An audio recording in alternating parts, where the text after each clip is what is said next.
الرحیم۔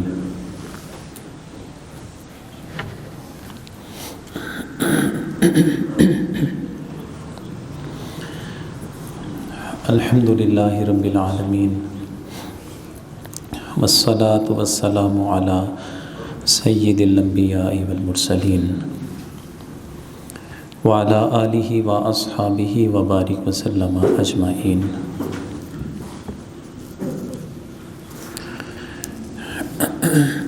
لائق صد احترام معزز سامعین و حاضرین،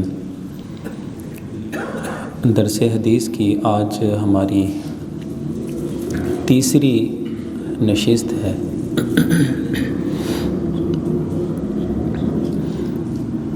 اور آج کی ہماری اس نشست میں انشاءاللہ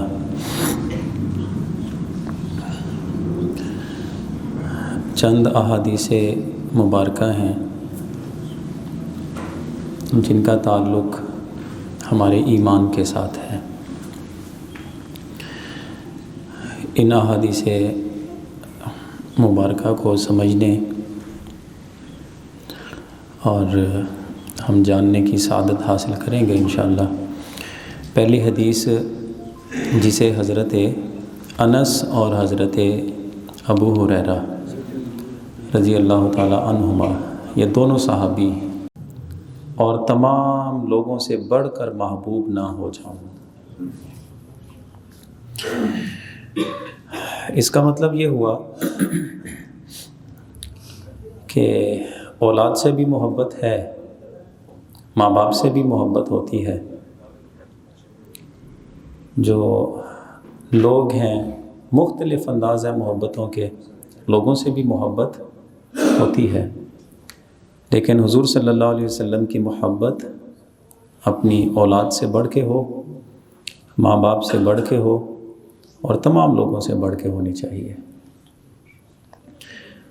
دوسری حدیث اسی سے متعلقہ جسے حضرت عبداللہ ابن عمر ابن عاص رضی اللہ عنہما روایت کرتے ہیں کہ حضور صلی اللہ علیہ وسلم نے ارشاد فرمایا، لا یؤمن احدکم حتی یکون ہواہ تبعا لما جئت بہ، تم میں سے کوئی شخص اس وقت تک مومن نہیں ہو سکتا جب تک کہ اس بندے کی ساری خواہشیں اس کی ساری خواہشیں جب تک میری لائی ہوئی تعلیمات کے مطابق نہیں ہو جاتی، اس وقت تک وہ شخص مومن نہیں ہو سکتا۔ پہلی حدیث میں حضور کی محبت کی بات ہے اور دوسری حدیث طیبہ میں حضور صلی اللہ علیہ وسلم کی لائی ہوئی تعلیمات کے مطابق اپنی خواہشوں کو قربان کرنا اور ان تعلیمات کے مطابق زندگی بسر کرنا، یہ ایمان کا بنیادی تقاضا ہے۔ اب ان دونوں حدیثوں سے جو ہمیں تعلیمات سمجھ آتی ہیں،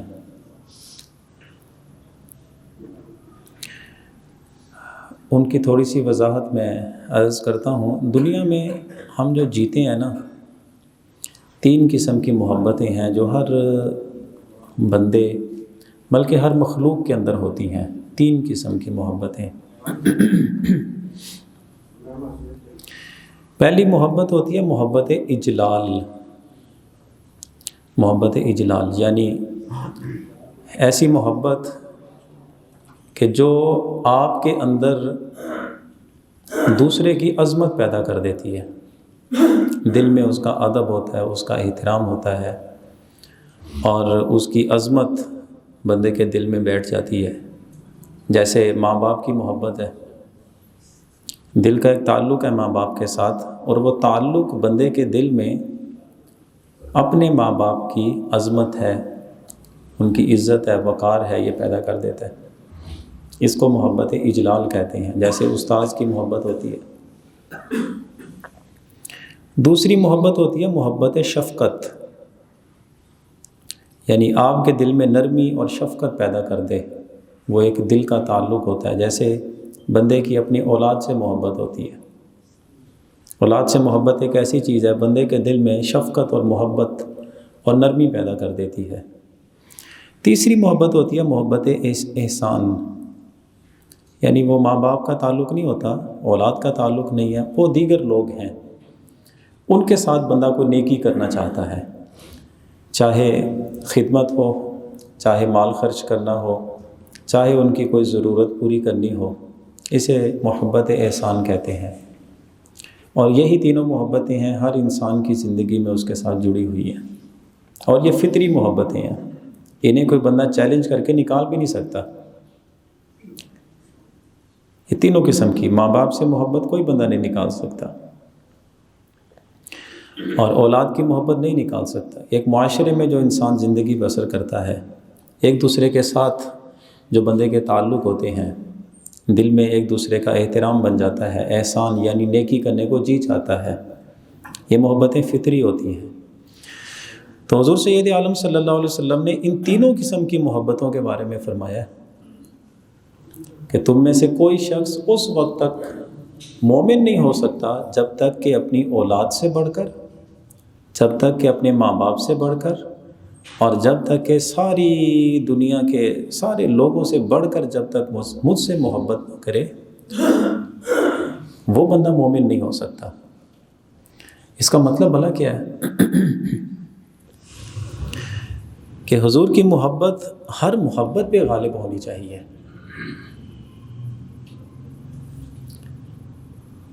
اور یہ بھی معلوم ہوتا ہے کہ کسی کی مخلوق میں سے کسی کی محبت کی وجہ سے حضور کی محبت کو نہیں چھوڑنا چاہیے، چاہے وہ ماں باپ کی محبت ہو، اولاد کی ہو، یا دیگر لوگوں کی ہو۔ اور پھر یہ بھی بات سمجھ آتی ہے کہ دیکھیں، اگر ایک بندے کے دل سے اس کے ماں باپ کی محبت کھینچ لی جائے، محروم ہو جاتا ہے آدمی، یا اس کے دل میں اولاد کی محبت نہ ہو، یا اس کے دل میں لوگوں کے ساتھ جو احسان کی ایک جو کیفیت ہوتی ہے، محبت ہوتی ہے، یہ نہ ہو، آپ سمجھتے ہیں کہ معاشرے کا اچھا فرد کہلا سکتا ہے؟ وہ نہیں کہلاتا۔ ماں باپ کے سامنے اونچی آواز اٹھانے تک کی پابندی ہے، تو اس کا مطلب یہ ہے کہ محبت کا اثر ہونا چاہیے۔ ایسے ہی اولاد پہ شفقت ہے، ان کی ضروریات کو پورا کرنا۔ لیکن کوئی بندہ اگر ان محبتوں سے محروم ہو جائے، ماں باپ کی محبت، اولاد کی یا لوگوں کی محبت، اس سے محروم ہو جائے، تو آپ کہتے ہیں کہ زمانے میں اسے اچھے نام سے یاد نہیں کیا جائے گا۔ یہ ایک ایسی فطری محبتیں ہیں کہ ہوں گی تو ہم کہیں گے وہ اچھا آدمی ہے۔ ان محبتوں سے محروم ہے تو ہم کہیں گے کہ بندے کا کوئی حال نہیں، بد نصیب آدمی ہے۔ اب جو فرمایا گیا کہ حضور کی محبت ان ساری محبتوں پہ غالب ہونی چاہیے، کیوں کہا گیا؟ اس لیے کہ یہ تین محبتوں میں سے کوئی بھی اگر بندے کو نہ ملے، محروم ہو جائے، تو ہم کہتے ہیں کہ معاشرے کا اچھا فرد نہیں ہے۔ تو حضور کی محبت ان سے بڑھ کے ہونی چاہیے۔ اس کا مطلب ہے کہ حضور کی محبت اگر بندے کے وجود میں نہیں ہے، معاشرے کا اچھا فرد تو نہیں بن سکتا۔ بڑا نقصان یہ ہے کہ اصل ایمان سے بھی بندہ محروم ہو سکتا ہے۔ جیسے اس آدمی کا بڑا نقصان یہ ہے کہ جو اپنے ماں باپ کی محبت سے محروم ہے، بڑا نقصان یہ ہے کہ بدبخت آدمی ہوتا ہے۔ ایسے حضور کی محبت سے محروم ہو گیا تو ایمان سے بھی بندہ خارج ہو جاتا ہے۔ اس لیے دنیا کی کسی محبت کی خاطر حضور کی محبت کو نہیں چھوڑنا چاہیے، یہ اصل پیغام ہے ہمارے لیے اس میں۔ اچھا، ایک چیز یہ بھی سمجھ لیجئے اس میں کہ اللہ کی محبت بھی ہے اور حضور کی محبت بھی ہے، تو بڑی محبت کون سی ہے؟ اللہ کی محبت بڑی ہے کہ حضور کی محبت بڑی ہے؟ کس کو فوقیت دی جائے گی؟ ہم کہتے ہیں کہ اللہ اپنی ذات اور اپنی صفات میں اللہ کی شان یہ ہے کہ کوئی اس کا ہم پلہ نہیں ہے، کوئی اس کے برابر کا نہیں ہے۔ لم یکن لہ کفوا احد، کوئی بندہ، کوئی مخلوق کا فرد اس کا ہم پلہ نہیں ہے، ہمسر نہیں ہے، اس کی برابری کا نہیں ہے۔ اسی لیے کسی کی محبت اللہ کی محبت کے برابر تو نہیں ہے۔ لیکن جہاں پر ہم بات کریں اللہ کی محبت کو حاصل کرنے کی،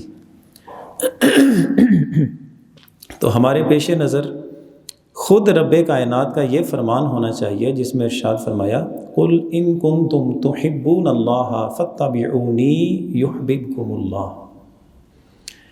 اے نبی آپ ارشاد فرما دیجئے کہ اگر تم اللہ سے محبت کرنا چاہتے ہو تو اے میرے محبوب آپ فرمائیے کہ اگر اللہ سے محبت چاہتے ہو تو میری اتباع کرو، اللہ تم سے محبت کرے گا۔ اس کا مطلب یہ ہے کہ اللہ کی محبت حضور کے بغیر مل ہی نہیں سکتی۔ تو کبھی بھی یہ فوقیت دینے کی کوشش نہ کریں، اللہ سب سے بڑا ہے، اللہ کی محبت بھی سب سے عظیم ایک شے ہے، لیکن اس کی بات کر کے حضور سید عالم صلی اللہ علیہ وسلم کے ساتھ پھر کچھ فرق کرنا یہ بالکل بھی زیب نہیں دیتا بندہ مومن کو۔ در حقیقت حضور کی ذات واسطہ ہے اللہ کی ذات تک پہنچنے کا۔ اسی طرح محبت الہی کی اصل بنیاد اور سیڑھی وہ حضور کی محبت ہے۔ حضور کی محبت کے بغیر تو اللہ کی محبت بھی حاصل نہیں ہو سکتی۔ اور ایک چیز پھر یہ بھی اور سمجھ لیجئے کہ بندے کو اپنی ذات کے ساتھ اپنی جان سے بھی محبت ہوتی ہے۔ مثال کے طور پہ بندہ سردی گرمی میں خود کو موسم سے بچا کے رکھتا ہے۔ آپ کو معلوم ہے کہ آگ کے انگارے ہیں، آپ اس کو چھو نہیں سکتے، اس پہ چلیں گے نہیں، کیوں؟ پاؤں جل جائے گا۔ یہ اپنی ذات سے محبت ہوتی ہے نا بندے کو۔ آپ ایک سخت چیز ہے اس کو پکڑ سکتے ہیں، دبا سکتے ہیں، لیکن اسی سخت چیز کو اپنی آنکھوں میں نہیں چبو سکتے، کیوں؟ بندے کو اپنی ذات سے محبت ہے۔ یہ جو فطری محبت بندے کو اپنی ذات سے رکھی گئی، اور دوسری طرف جو حضور کی محبت ہے، پیغام ایک ہی ہے کہ جس طرح تم اپنی ذات کی حفاظت کرتے ہو، ہر موسم میں لحاظ رکھتے ہو اور خیال رکھتے ہو اپنی ذات کا کہ اس کو نقصان نہ پہنچے، اور اگر میں نے بے احتیاطی کی تو کہیں جسم بیمار نہ ہو جائے، حضور کی محبت اپنی ذات سے بھی بڑھ کے ہے۔ اس لیے کہ اپنی ذات کا اگر خیال نہ رکھا تو بیمار ہو جائے گا، حضور کی محبت کا اگر لحاظ نہ رکھا تو بندے کا ایمان بیمار پڑ جائے گا۔ یہی وجہ ہے کہ جس وقت حضرت فاروق اعظم رضی اللہ تعالیٰ عنہ حضور کے سامنے کھڑے ہوئے تھے، آپ نے فرمایا کہ مجھ سے کتنی محبت کرتے ہو؟ وہ قسم اٹھا کے بیان کرتے ہیں لَأَنْتَ يَا رسول اللہ أَحَبُّ إِلَيَّ مِن كُلِّ شَيْءٍ إِلَّا مِن نَفْسِي۔ حضور دنیا کی بات کریں تو دنیا کی ہر شے سے بڑھ کے میں آپ سے محبت کرتا ہوں، الا من نفسی، لیکن حضور اپنی جان تو پھر اپنی جان ہوتی ہے نا۔ اس کا مطلب ہے کہ اپنی جان کو ابھی وہ مستثنا قرار دے رہے تھے اور اس سے اپنی جان کو فوقیت دے رہے تھے، اور حضور صلی اللہ علیہ وسلم کی محبت کو باقی دنیا کی ہر شے کی محبت سے حضور کی محبت کو اچھا سمجھ رہے تھے۔ حضور صلی اللہ علیہ وسلم نے ارشاد فرمایا لا والذی نفسی بیدی، مجھے اس ذات کی قسم ہے جس کے قبضہ قدرت میں میری جان ہے، اے عمر تم اس وقت تک کامل مومن نہیں ہو سکتے جب تک کہ اپنی جان سے بھی بڑھ کے مجھ سے محبت نہ کر لو۔ تو حضرت فاروق اعظم نے پھر فرمایا کہ انک الآن واللہ احب الی من نفسی، حضور اب تو بات ختم ہو گئی، اللہ کی عزت کی قسم ہے تو اب تو اپنی جان سے بڑھ کے حضور آپ سے محبت ہے۔ تب حضور نے فرمایا الآن یا عمر، اے عمر اب معاملہ تیرا درست ہو گیا ہے۔ تو یہ مثال دینے کا اصل مقصد بھلا کیا ہے؟ جس طرح ہم اپنی آنکھوں کی حفاظت کرتے ہیں، جس طرح ہم سردی گرمی میں اپنے جسم کو تپش سے یا ٹھنڈ سے بچانے کے لیے فکر مند رہتے ہیں، جس طرح ہم اپنا حلیہ اپنا وجود سنوارنے کی ہم کوشش کرتے ہیں، جتنی محبت یہ اپنی جان سے ہے نا، اس سے بڑھ کے حضور صلی اللہ علیہ وسلم کی محبت کا خیال ہونا چاہیے۔ کیونکہ اگر ہم اپنے جسم کے بارے میں ان چیزوں کے بارے میں محتاط نہ ہوں، بیمار پڑ جائیں گے، اور حضور کی محبت اگر کمزور پڑ گئی تو پھر اسے ایمان سے محرومی ہو سکتی ہے۔ تو اب تک ہماری جتنی بھی گفتگو ہے اس سے یہ بات معلوم ہو گئی کہ دنیا کی کسی بھی محبت کی بات کریں، حضور سید عالم صلی اللہ علیہ وسلم کی محبت ہر شے سے بڑھ کے ہونی چاہیے۔ اور یہ بات معلوم ہو گئی کہ دنیا کی کسی محبت کی خاطر حضور کی محبت کو نہ چھوڑیں۔ اور پھر یہ بھی بات معلوم ہو گئی کہ حضور سید عالم صلی اللہ علیہ وسلم کی محبت ایسی چیز ہے کہ وہ تقاضا کرتی ہے کہ محبت کرنے والے کے وجود میں، اس کی عادتوں میں، اس کے حلیے میں، اس کی زندگی میں اس کا اثر بھی تو نظر آئے۔ جیسے کہ دوسری حدیث شریف میں بیان کیا گیا کہ تم میں سے کوئی شخص اس وقت تک مومن نہیں ہو سکتا جب تک کہ اس کی خواہشیں میری لائی ہوئی تعلیمات کے مطابق نہیں ہو جاتی۔ یعنی اولین ترجیح حضور صلی اللہ علیہ وسلم کی تعلیمات کو ہے، آپ کی خواہشیں حضور کی تعلیمات کے تابع ہو کر پوری ہوں گی۔ تو اس کا مطلب یہ ہوا کہ اصل پیمانہ جو دیا ہے، آپ اپنے آپ کو سنوارنا چاہتے ہیں، آپ کوئی فیصلہ کرنا چاہتے ہیں، دنیا کا کوئی بھی کام ہے کرنا چاہتے ہیں، حتیٰ کہ زبان سے کوئی لفظ بولنا چاہتے ہیں، کسی کے ساتھ کوئی لین دین کرنا چاہتے ہیں، اصول اور اصل جو کسوٹی بتائی وہ حضور صلی اللہ علیہ وسلم کے جو لائے ہوئے احکامات ہیں وہ بتائی ہے۔ اس کے مطابق اگر آپ کوئی فیصلہ کر لیتے ہیں، بات کر لیتے ہیں، تو وہ بات بھی نیکی میں شمار ہوگی۔ لیکن اگر خواہش اپنی ہے، دوسری طرف خواہش حضور کی ہے، ترجیح کس کو دیں گے؟ حضور کی خواہش کو ترجیح دیں گے۔ یہ ہے ایمان کے مکمل ہونے کی علامت۔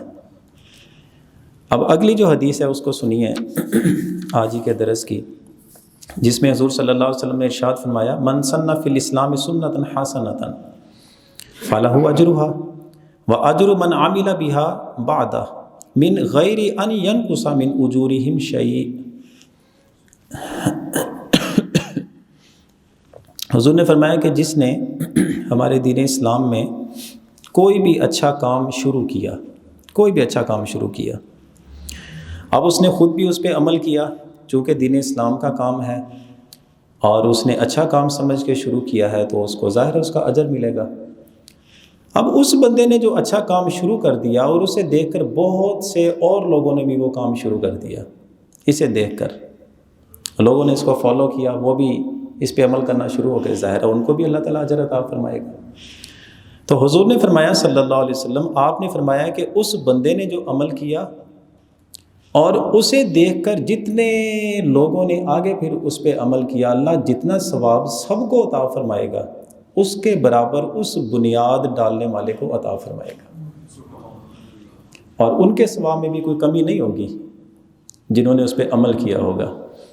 اور ارشاد فرمایا، من سنہ فی الاسلامی سنتاً سیئہ، جس بندے نے ہمارے اسلام میں کوئی برا طریقہ رائج کر دیا، کان علیہ وزرھا، ظاہر ہے اس کا گناہ اسی بندے پر ہے جس نے وہ کام شروع کیا، وَوِزْرُ مَنْ عَمِلَ بِهَا مِنْ بَعْدِهِ مِنْ غَيْرِ أَنْ يَنْقُصَ مِنْ أَوْزَارِهِمْ شَيْءٍ۔ اس کے بعد جتنے لوگ اس پہ عمل کریں گے، ظاہر ہے برا کام ہے، سب کو گناہ ملے گا، سب کے گناہ اکٹھے کر کے جتنا بوجھ بنتا ہے اتنا بوجھ اس آغاز ابتدا کرنے والے کے اوپر ڈالا جائے گا، ان کے بوجھوں میں بھی کوئی کمی نہیں کی جائے گی۔ اس کا مطلب یہ ہے کہ زندگی، ستھری زندگی، اچھی زندگی وہی ہے جو حضور صلی اللہ علیہ وسلم کی تعلیمات کے مطابق گزر جائے گی، کیونکہ اس پہ کسی عمل کو اگر پرکھے بغیر ہم کوئی عمل شروع کر دیں، اگر حضور کی سنت اور حضور کے طریقے کے مخالف ہو گیا پھر کیا کریں گے؟ کتنا بوجھ اٹھائیں گے؟ تو میں اسی پہ اپنی گفتگو ختم کرتا ہوں۔ ہمارے دیکھیں اس دور میں نا گناہوں کو پھیلانے کے ذرائع کتنے ہیں۔ پہلے ہوتا تھا گھر سے باہر نکلنا ہے، ایک فرد ہے دوسرے فرد سے مل کے اسے گندی عادتیں یا کوئی باتیں وہ سکھا سکتا تھا۔ آج تو ایک ایسا نیٹ ورک کا سسٹم ہے، گھر میں بیٹھ کر ہزاروں لوگوں کے ساتھ آپ وہ ایک چیز ہے شیئر کر سکتے ہیں۔ اس دور میں بڑی احتیاط کی ضرورت ہے، بہت احتیاط کی ضرورت ہے۔ کسی بندے کو آپ نے کوئی بھی سوشل میڈیا یا کوئی الٹی سیدھی حرکت کا طریقہ بتا دے کہ یہ کام ایسے ہوتا ہے، اس نے کیا اس سے آگے پھیلتا گیا، چلتا گیا، بالفرض یہ بندہ اگر توبہ کر لے، باز آ جائے، آپ کیا سمجھتے ہیں کہ اس بندے نے جو گناہ سے توبہ کی ہے وہ اس کا پھیلایا ہوا نیٹ ورک توبہ کرنے کے باوجود اس بندے کو گناہ گار ہونے سے نہیں بچا سکے گا؟ ٹھیک ہے نا؟ اسی لیے حضرت لوط علیہ السلام نے جب اپنی قوم کو فرمایا تھا نا کہ یہ عمل دنیا میں سب سے پہلے تم لوگوں نے شروع کیا ہے، لواطت کا، تو بار بار آپ فرماتے تھے کہ ایسا عمل نہ کرو جن کی بنیاد تم خود ڈال رہے ہو، اس لیے کہ قیامت تک جو لوگ بھی کام کریں گے ان سب کے برابر تمہیں وہ بوجھ اٹھانا پڑے گا۔ احتیاط کرنا اس چیز کی۔ اس لیے محبت کی بات ہے تو حضور کی محبت سب سے غالب ہو، خواہشوں کی بات ہے تو حضور کی خواہش اور حضور کا فیصلہ ہماری ساری خواہشوں پہ غالب آ جائے۔ مطلب کیا ہوا؟ کسی کی محبت کی وجہ سے حضور کی محبت نہ چھوڑیں اور کسی کی خواہش کی وجہ سے حضور کی خواہش کو نہ چھوڑیں۔ بس یہی میری بات ہے اور یہی میرا پیغام ہے۔ جتنی باتیں ہم نے سنی ہیں، سمجھی ہیں، اللہ تعالی ہمیں ان باتوں پہ عمل پیرا ہونے کی توفیق عطا فرمائے۔